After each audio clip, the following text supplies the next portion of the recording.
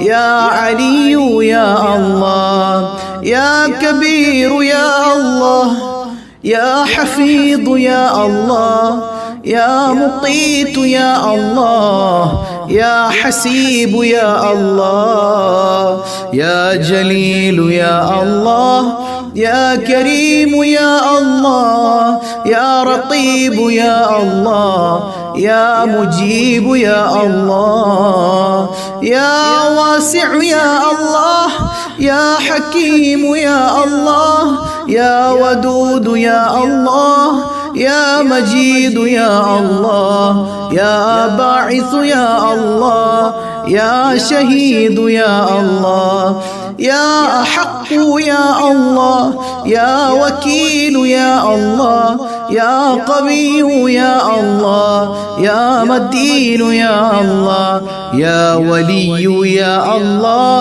يا حميد يا الله يا محصي يا الله يا مبدئ يا الله يا معيد يا الله يا محيي يا الله يا مميت يا الله يا حي يا الله يا قيوم يا الله يا واجد يا الله يا ماجد يا الله يا واحد يا الله يا أحد يا الله يا صمد يا الله يا قادر يا الله يا مقتدر يا الله يا مقدم يا الله يا مؤخر يا الله يا أول يا الله يا آخر يا الله يا ظاهر يا الله يا باطن يا الله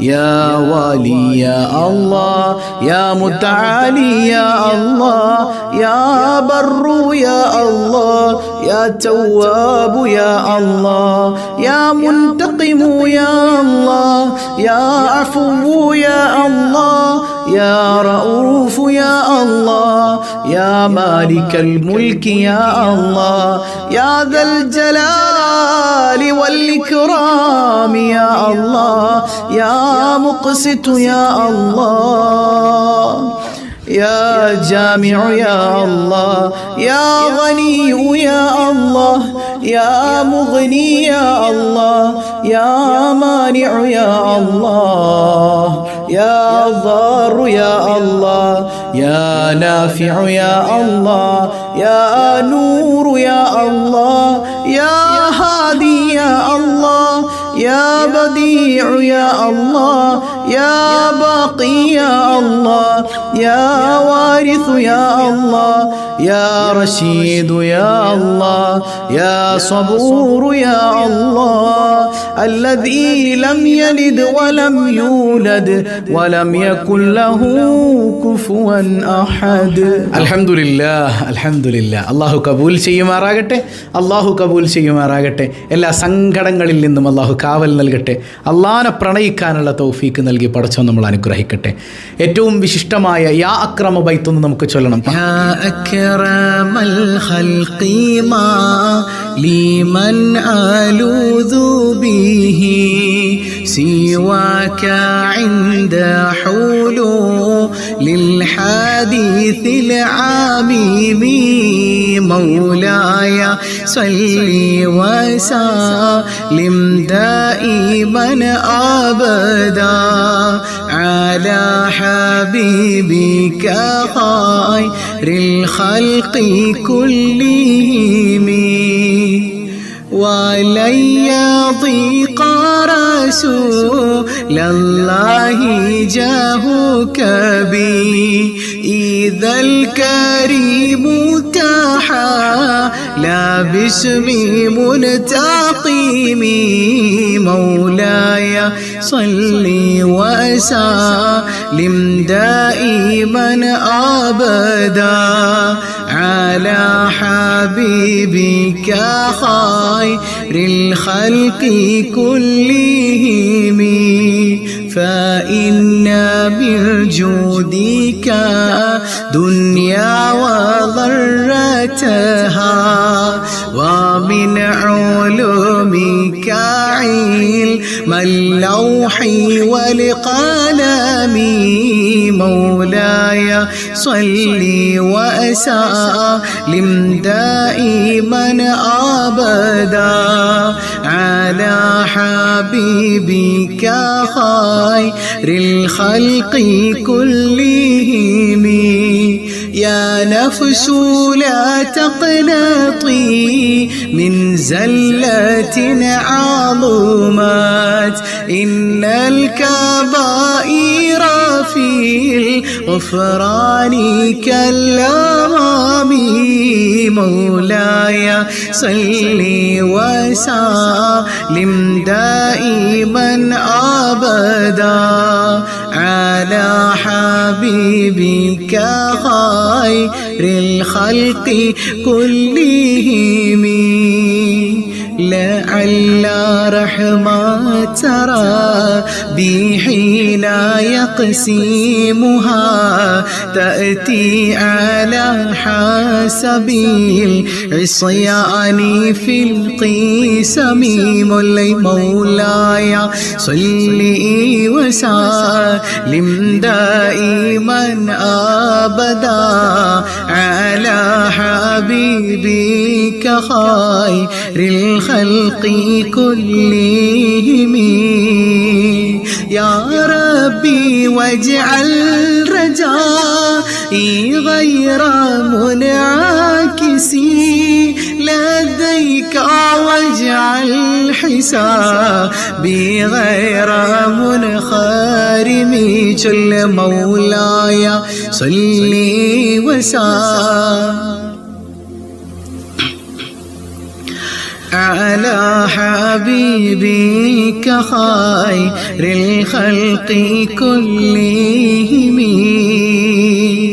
والتف بعبدك في دارين إن له صبرا متى تدعو الأهوال ينهزمي واللي مولاي صل وسلم دائما أبدا على حبيبك خير الخلق كلهم وأذن لي صحبي صلاة منك دائمة على النبي بمنهل ومنسجم مولاي صل وسلم دائما أبدا على حبيبك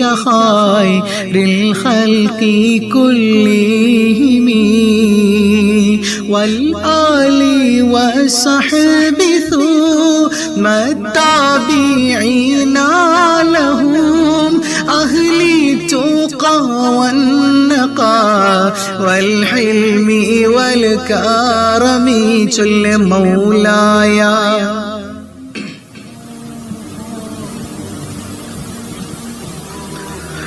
على حبيبك خير الخلق كلهم ما رنحت عذبات الباني ريح صبا وأطرب العيسى بالعيس بالنعم مولاي صل وسلم دائما أبدا على حبيبك خير الخلق كلهم ثم الرضا عن أبي بكر وعن عمر وعن علي وعن عثمان ذي الكرم مولاي صل وسلم دائما أبدا على حبيبي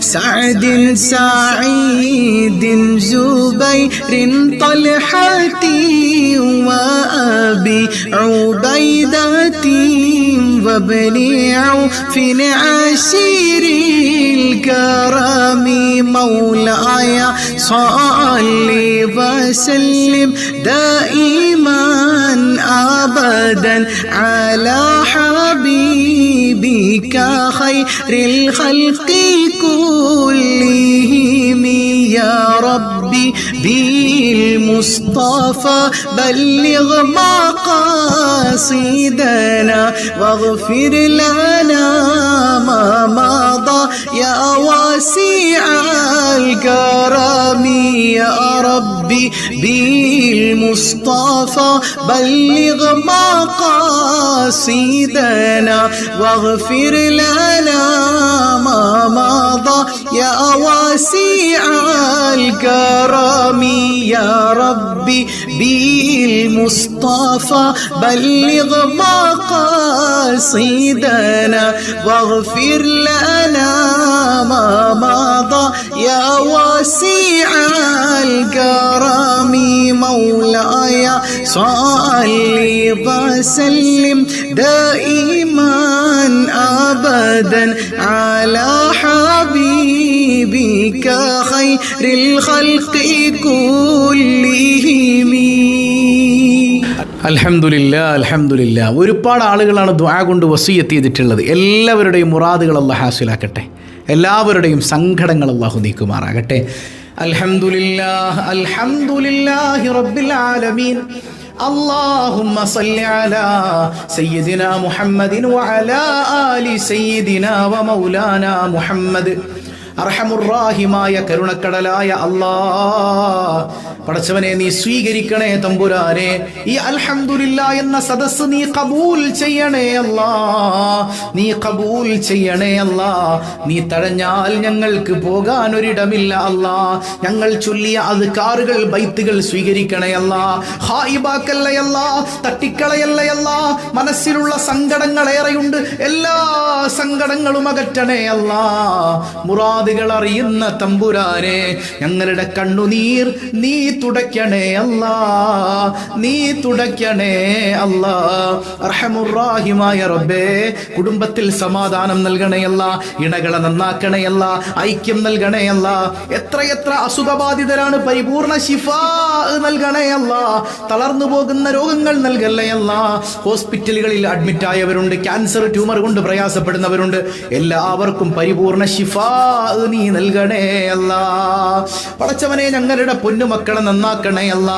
ശോഭനമായ ഭാവി നൽകണേ അല്ലാ, അദബ് നൽകണേ അല്ലാ, ഖുശൂഅ നൽകണേ അല്ലാ, നിസ്കാരമുള്ള മക്കളാക്കണേ അല്ലാ. ഉമ്മാനോട് ഉപ്പാനോട് അദബോടെ പ്രവർത്തിക്കുന്ന സന്താനങ്ങളാക്കണേ അല്ലാ.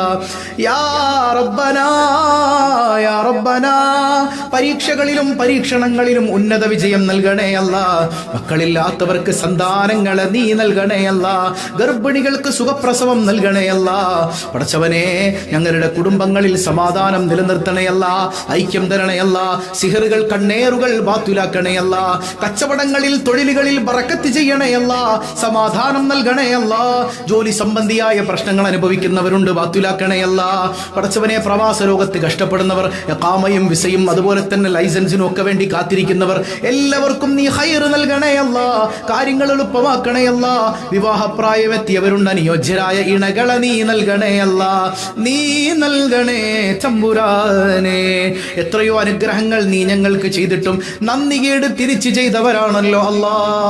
നീ തന്നത് തിരിച്ചെടുക്കല്ലേ അല്ലാ. നീ തന്നത് തിരിച്ചെടുത്താൽ ഞങ്ങളിലൊന്നും തന്നെയില്ല അല്ലാ. പടച്ചവനെ, ഞങ്ങളിൽ നിന്ന് മൺമറഞ്ഞ മാതാപിതാക്കൾ, ബന്ധുമിത്രാദികൾ, ഇണകൾ, സന്താനങ്ങൾ തുടങ്ങി പലരും ഇന്ന് കബറിലാണ്. മഗ്ഫിറത്തേകണയല്ല, മർഹമത്ത് നൽകണയല്ല, കബറിൽ സന്തോഷം നൽകണയല്ല, പ്രകാശപൂരിതമാക്കണയല്ല. ആരംഭപ്പൂവായ തങ്ങളോടുള്ള മഹബത്ത് നൽകണയല്ല, ഞങ്ങളുടെ കൽബിൽ നൽകണേയല്ല. യാ റബ്ബനാ യാ റബ്ബനാ. മരിക്കുന്നതിന് മുൻപ് ആ പുണ്യഭൂമിയിൽ ചെന്നണയാൻ, മഖ്ബൂലും മബ്റൂറും മർദിയുമായ ഹജ്ജ് ഉംറ സിയാറ ചെയ്യാൻ തൗഫീക്ക് നൽകണയല്ല. സമാധാനത്തോടെ കിടന്നുറങ്ങാനുള്ള തൗഫീക്ക് നൽകണയല്ല. കനവിലെന്റെ ഹബീബിനെ കാണാൻ നീ തൗഫീക്ക് നൽകണേ തമ്പുരാനെ. പെട്ടെന്ന് വിളിക്കല്ലയല്ല, ഞങ്ങളുടെ കുഞ്ഞുങ്ങളെ യതീമുകളാക്കല്ലയല്ല. ഞങ്ങൾ ജീവിച്ചിരിക്കുമ്പോ പടച്ചവനെ പുതച്ചു മൂടിയ നിലയിൽ ഞങ്ങളുടെ കുഞ്ഞുമക്കളുടെ മയ്യത്ത് മുമ്പിൽ വന്നു നിൽക്കേണ്ടെന്നൊരവസ്ഥയിൽ നിന്ന് കാവലേകണയല്ല. പടച്ചവനെ, ആഫിയത്തുള്ള ദീർഘായുസ് ഞങ്ങൾക്ക് എല്ലാവർക്കും നൽകണയല്ല. ഞങ്ങളെയും ഞങ്ങളിൽ നിന്ന് വിട പറഞ്ഞവരെയും അഷ്റഫുൽ ഖൽഖായ റസൂലുള്ളാഹ് സ്വല്ലല്ലാഹു അലൈഹി വസല്ലമ തങ്ങളോടൊപ്പം നിന്റെ ജന്നാത്തുൻ നഈമിൽ നീ ഒരുമിപ്പിക്കണേ അല്ലാ, നീ ഒരുമിപ്പിക്കണേ അല്ലാ. ആമീൻ ബിറഹ്മതിക യാ അർഹമർ റഹീമീൻ. അസ്സലാമു അലൈക്കും വറഹ്മത്തുള്ളാഹി വബറകാതുഹു.